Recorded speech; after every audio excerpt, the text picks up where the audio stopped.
सबसे पहले बात करते हैं सहसंबंध गुणांक विधि के बारे में, काल्परेशन के द्वारा कैसे निकाली गई है।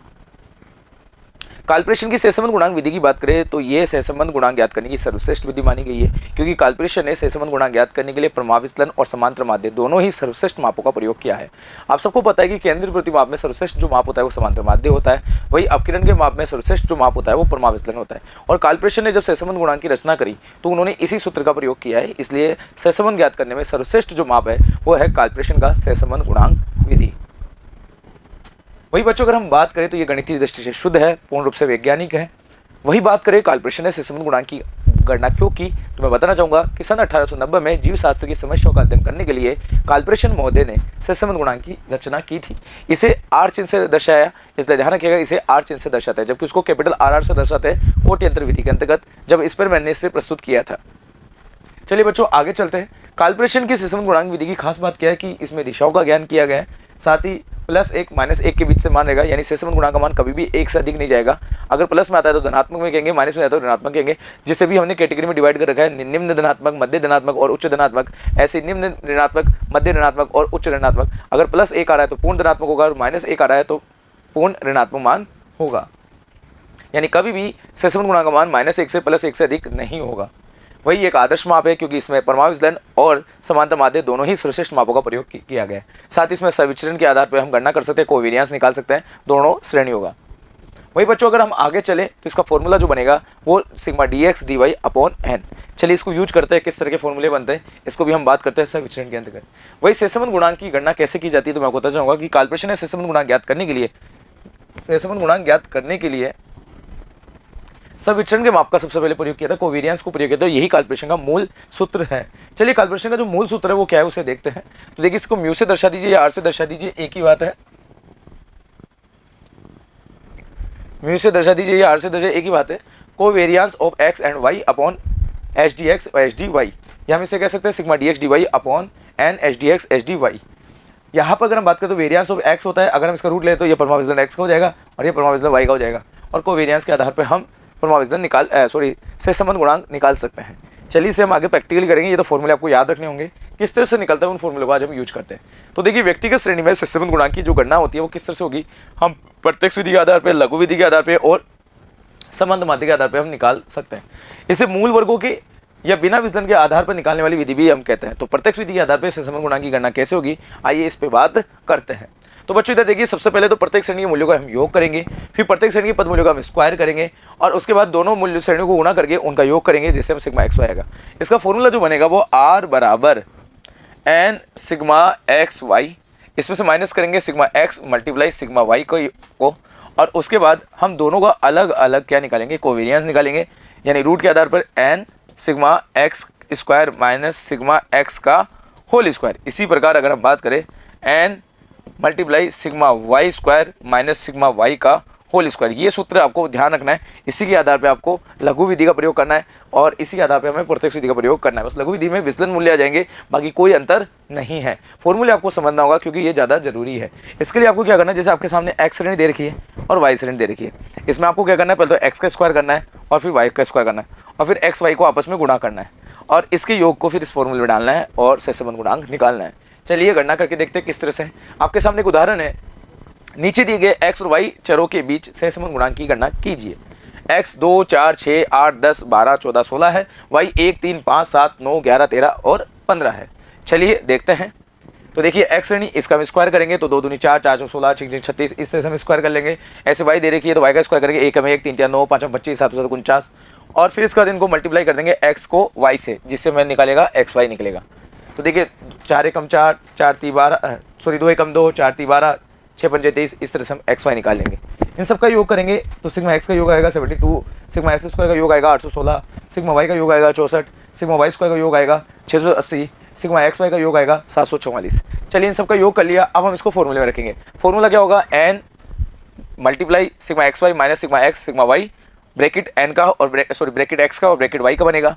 चलिए मान को रखते हैं तो n हमारे पास 8 है, सिग्मा एक्स वाई हमारे 744 है, ये हमारे पास सिग्मा एक्स 72 है और सिग्मा वाई 64 है। 72 64 को मल्टीप्लाई करेंगे तो इतना आएगा 4608 आएगा और 744 को 8 से मल्टीप्लाई करेंगे तो इतना आएगा 5920 आएगा। इसी प्रकार नीचे की चीज़ों को हम सोल्व करेंगे, ब्रैकेट के अंदर रूट के अंदर ही हमें करना है 816 को 8 से गुना करेंगे तो कितना आएगा 6528 आएगा, और 72 का स्क्वायर लेंगे तो कितना आएगा 5184 आएगा। 5184 को जब हम 6528 में से घटाएंगे तो हमारा मान आएगा √1344। इसी प्रकार इसी को भी हम माइनस लेस करेंगे तो इसका भी आएगा √1344, और जब दोनों अंडर रूट को गुना कर लेंगे, सोल्व करेंगे और फिर गुना करेंगे तो 1344 आएगा, क्योंकि अंडर रूट की संख्या हमेशा आधी होती है। अब 1344 में 1344 भागे तो प्लस का 1 आ रहा है, इसका मतलब यहाँ पे पूर्ण धनात्मक से संबंध है। तो बच्चों बिल्कुल आसान है, कोई डिफिकल्ट नहीं है। अगर हम गणना में डालेंगे तो फॉर्मूले कैलकुलेशन को हमें सोल्व करना है और इसमें से आंसर निकालना है। चलिए अगले प्रश्न की तरफ चलते हैं। निम्नलिखित समंकों के आधार पर काल्पनिक के सहसंबंध गुणांक की गणना मूल वर्गों के आधार पर ज्ञात कीजिए। तो देखिए यहाँ पे 1 3 4 6 8 9 11 14 दे रखा है, वही y 2 3 5 7 9 11 13 15 दे रखा है। चलिए यहाँ इसको भी सोल्व करते हैं। तो यहाँ पे x रेंज दे रखी है, इसका हम स्क्वायर कर देंगे, y रेंज y स्क्वायर कर देंगे, इनको गुना कर देंगे, ये हमारे सामने आ गया। इसका योग 56 आ रहा है, इसका 524, इसका 65, इसको 683 और इसका 597 आ गया। अभी मैंने आपको बताया कि x को स्क्वायर कर दो, y का स्क्वायर कर दो, x को आपस में गुणा कर दो और इन सभी श्रेणियों का योग करके फॉर्मूले में अप्लाई करेंगे तो हमारा काल्पनिक द्वारा सहसंबंध गुणांक निकल जाएगा। चलिए फॉर्मूला वही बनेगा, nxy minus sigma x bracket sigma y upon n under n multiply x square sigma X square minus sigma X का होल स्क्वायर। इसी प्रकार n अंडर वाई इस अंडर n सिग्मा y का स्क्वायर माइनस सिग्मा y का whole square, और इस तरह से में रखें। सभी संख्याओं को मान रखेंगे तो देखिए 597 को 8 से गुना करेंगे तो 4776 आएगा, 56 को मल्टीप्लाई करेंगे तो 3640 आएगा, और 524 को 8 से गुना करेंगे तो 4192 आएगा, और 56 का स्क्वायर करेंगे तो 3136 आएगा, और जब इसको इसमें से घटाएंगे तो 1056 आएगा, और इसको इसमें से घटाएंगे तो 1239 आएगा। इन सबको खोल लो या इन दोनों को गुणा करके फिर अंडर रूट ले लो, एक ही बात है।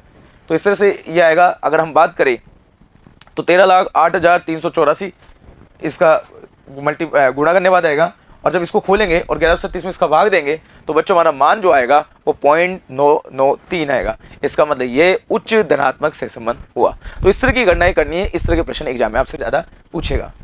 चलिए बच्चों अब आगे हम बात करते हैं। अगला प्रश्न है, निम्नलिखित सूचनाओं के आधार पर ज्ञात कीजिए कि क्या पिता की ऊंचाई पुत्र की ऊंचाई में सहसंबंध है। तो यहाँ पे देखिए पुत्र की ऊंचाई 65 66 67 65 68 69 71 73 है, और पुत्र की यहाँ पिता की है और यहाँ पुत्र की है, ठीक है। और पुत्र की दे रहा है 67 68 66 68 72 70 71 और 70। अब क्या इनमें समानता है या है नहीं है, ये हमें ज्ञात करना है, क्योंकि हमने कल पढ़ा था और पिछले पार्ट में हमने बात करी थी कि ऊंचे पिता की संतान ऊंची होती है, लंबे पिता की संतान लंबी होती है, सुंदर माता पिता की संतान लंबी सुंदर होती है, क्योंकि सहसंबंध हमने कई बार देखा है मिलता है। यही चीज़ इसमें हम ज्ञात करेंगे। चलिए तो देखिए पिता की ऊंचाई को हमने x मान लिया और पुत्र की ऊंचाई को हमने y मान लिया। यहाँ पे x रखेंगे और समांतर माध्य विधि के द्वारा इसको हम सोल्व कर सकते हैं, या तो हम इसको स्क्वायर कर ले, लेकिन कई बार क्या होता है जब दहाई में अंक होते हैं तो उनको बिना कैलकुलेटर की सहायता से गुणा करना स्क्वायर करना मुश्किल होता है। तो आप इसको आसान करने के लिए हम समांतर माध्य विधि का प्रयोग भी कर सकते हैं। तो x का हम योग करेंगे तो कितना रहा है 544, और इसी 544 में अगर हम 8 का भाग देंगे, क्योंकि हमारे पद कितने 8 है, 1 2 3 4 5 6 7 8, तो हमारा x बार कितना आएगा 68 आएगा। अब x में से x बार को उठाएंगे तो dx आएगा, तो इन सबको घटा लेंगे। जैसे 65 में 68 गया माइनस का 3, 66 में 68 गया माइनस के 2, 67 में से 1 गया तो माइनस के 1, इसी तरह से घटाएंगे। ध्यान रखिएगा हमेशा इनका जो अंतर आएगा वो 0 आएगा। फिर इसके स्क्वायर कर देंगे तो इन सबको धनात्मक बनाएंगे, क्योंकि कुछ ऋणात्मक है कुछ धनात्मक है, तो इन सबको धनात्मक बनाएंगे। तो देखो माइनस का 3 का स्क्वायर करेंगे तो 9 आ जाएगा, 2 का 4 आ जाएगा, और इसी तरह से आ गया। इन सबका योग करेंगे तो ये हमारा 58 आ गया। इसी प्रकार वाई श्रेणी है, वाई श्रेणी का हम निकालेंगे y बार, तो 69 है, 69 को y में से घटाएंगे तो कुछ धनात्मक कुछ ऋणात्मक, इनका स्क्वायर करेंगे और ये आ गया, और फिर x y को आपस में गुणा कर देंगे। तो यहाँ पर फॉर्मूला जो बनेगा ये उससे भी ज़्यादा आसान फॉर्मूला बनेगा। यहाँ पर हम फॉर्मूला यूज करेंगे sigma dx dy upon sigma d2x multiply sigma d2y। तो ये देखिए x बार कैसे निकला, 544 में 8 का भाग दिया 68 आया, और 522 में 8 का भाग दिया 69 आया, y बार और x बार। y श्रेणी का समांतर माध्य को y बार से दर्शाएंगे, x श्रेणी के समांतर माध्य देखो x बार से दर्शाएंगे। बच्चों बिल्कुल आसान है, कोई डिफिकल्ट नहीं है, क्योंकि हमारा n कितना है, क्योंकि नंबर ऑफ आइटम कितने हैं 8 है। अगर x श्रेणी का समांतर माध्य निकाल रहे हो यानी पिता के लंबाई का सूचकांक निकाल रहे हो, सॉरी समांतर माध्य निकाल रहे हो, तो उसको x बार से दे और पुत्र को हमने y माना, इसलिए y बार निकालेंगे उसका, और फॉर्मूले में यूज करें। तो सिग्मा dx dy का योग कितना हमारा 26, और इन सबको गुणा करके इसका भाग देंगे तो 58 को 30 से गुणेंगे तो 1740, इसका रूट लेंगे तो हमारा जो आएगा वो 41 71 आएगा, और इसका जब 26 में भाग देंगे तो 0.62 आएगा। इसका मतलब पिता की ऊंचाई एवं पुत्र की ऊंचाई में धनात्मक से संबंध है, क्योंकि 0.25 से ऊपर हो और 0.75 तक हो तो ये मध्यम धनात्मक से संबंध कहलाता है। तो यहाँ पे धनात्मक भी है साथ ही मध्यम धनात्मक से संबंध कहलाएगा। चलिए बच्चों, अब हम लघु विधि के द्वारा सहसंबंध गुणांक निकालते हैं। लघु विधि में क्या करना है कि अगर जब दहाई में अंक होते हैं तो उनका स्क्वायर करना मुश्किल होता है और फिर उन्हें बिना कैलकुलेटर की सहायता से हल करना मुश्किल होता है। तो इसको हल करने का एक तरीका है कि यह आपके सामने x रहनी है, x में से आप किसी भी मूल्य को क्या मानेंगे, एज्यूम मानेंगे और फिर उसको x में से a को घटाएंगे जिससे हमारे को प्राप्त होगा dx। फिर इस dx का स्क्वायर कर देंगे जिससे प्राप्त होगा d2x। इसी प्रकार y श्रेणी होगी, y श्रेणी में से हम किसी को ax मान लिया, ऐसे y श्रेणी में हम ay मानेंगे और dy निकालने के लिए क्या करेंगे, जब y श्रेणी में से ay को घटा देंगे, आ गया। उसके बाद फिर d2y कर देंगे और फिर दोनों गुना कर देंगे, dx और dy को गुना कर देंगे और योग कर लेंगे। तो बच्चों यह फॉर्मूला क्या बनेगा, यह फॉर्मूला जो बनेगा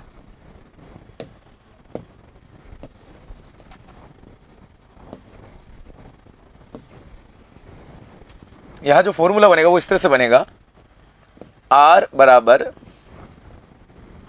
n सिग्मा dx dy, क्योंकि पहले लघु विधि प्रत्यक्ष विधि में हम एक्स वाई करते थे, यहाँ dx dy हो जाएगा सिग्मा dx और मल्टीप्लाई सिग्मा d2y। अब x और y का अलग अलग कॉलम बनाएंगे, वो भी परमाविकलन विधि के आधार पर, n सिग्मा d2x यानी स्क्वायर माइनस सिग्मा dx का होल स्क्वायर लेंगे। इसी प्रकार n sigma d2y minus sigma dy का होल स्क्वायर। चलिए इसी प्रकार से इसकी गणना करते हैं, एक प्रश्न आपके सामने रखते हैं और इसकी सॉल्यूशन करते हैं। यह फॉर्मूला आपके सामने आ गया। चलिए बच्चों अब गुणा करते हैं। निम्न समंकों के आधार पर काल प्रश्न की सहसंबंध गुणांक की परिकल्पना कीजिए। तो आइए गणना करते हैं। आपके सामने कपास का निर्यात और कपास का आयात दे रखा है। आंकड़े आपके सामने 42, 44, 58, 55, 89, 98, 66 और आयात की बात करें तो 56, 49, 53, 58, 65, 76, 58 दे रखा है। चलिए तो इधर देखिए हम क्या करेंगे, निर्यात को x मान लिया, आयात को हमने y मान लिया। इनमें से किसी भी मूल्य को हम कल्पित मूल्य मान सकते हैं, अपनी इच्छा से मान सकते हैं, इन्हीं के बीच में। जैसे मैंने यहाँ 64 मान लिया या 59 मान लिया। इसको इसमें से घटाएंगे तो कुछ माइनस में आएंगे, कुछ धनात्मक में आएंगे। तो चलिए माइनस और ऋणात्मक के चक्कर में हम सबको स्क्वायर कर लेंगे, इसी प्रकार इन सबको स्क्वायर कर लेंगे और फिर dx और dy का गुणा कर लेंगे, जिसे हम बोलेंगे सिग्मा dx dy। उन सबका योग कर देंगे। बस अब इसको फॉर्मूले में डालना है। फॉर्मूला हमारा एज इट इज वैसा का वैसे ही रहेगा कि n multiply sigma dx dy minus sigma dx multiply sigma dy upon under root n multiply sigma d2x minus sigma dx का होल स्क्वायर। इस बार under root n sigma d2y n multiply sigma d2y minus sigma dy का whole square और यह मान को रखेंगे और ये सॉल्यूशन कर लेंगे। जैसे 4 को मल्टीप्लाई किया 2 से, क्योंकि हमारा सिग्मा dx और सिग्मा dy 2 और 4 था, इन सबको गुणा किया और इसको इससे गुणा किया और इसको घटा देंगे। इसी प्रकार इसका सोल्व करके और इसमें भाग दे देंगे। तो बच्चों बिल्कुल आसानी है, केवल गणना का तरीका है, बस आपको फॉर्मूले पे फोकस करना है। बाकी ये चैप्टर डिफिकल्ट नहीं है, इसलिए गणना पे आपको ज़्यादा ध्यान देना और कैलकुलेशन आपको ज़्यादा करनी है। अगर आपके पास अंकों की संख्या ज़्यादा है तो आप लघु विधि का प्रयोग कर सकते हैं या आप समांतर माध्य विधि द्वारा भी इसका प्रयोग कर सकते हैं। तो काल प्रश्न के द्वारा सहसंबंध गुणांक कैसे निकाला जाता है ये मैंने आपको बताया। तो इसका सही आंसर जो आएगा बच्चों वो आएगा, अगर हम बात करें तो 7251 में और 19486 को 3300 से मल्टीप्लाई करेंगे और फिर जब इसका अंडर रूट लेंगे तो 80 19 आएगा और 7251 में 8/19 का भाग देंगे तो 0.90 आएगा, यानी 0.904 आएगा, यानी ये धनात्मक है, वो भी उच्च कोटि का। तो ये हम कहेंगे इस प्रकार दोनों मदों के मूल्य के बीच में उच्च स्तर का धनात्मक सहसंबंध पाया जाता है। तो इसी के साथ ये चैप्टर कंप्लीट हुआ, इसी के साथ ये पॉइंट कंप्लीट हुआ, काल प्रश्न की गणना विधि कंप्लीट हुई। अब अगले पार्ट में हम स्पेयरमैन विधि के द्वारा सूचकांक सहसंबंध कैसे निकाला जाता है, साथ ही हम अगले पार्ट में हम बात करेंगे समभावी विमूर्त क्या होता है और परमाणु विमूर्त क्या होता है। तो आज के लिए इतना ही।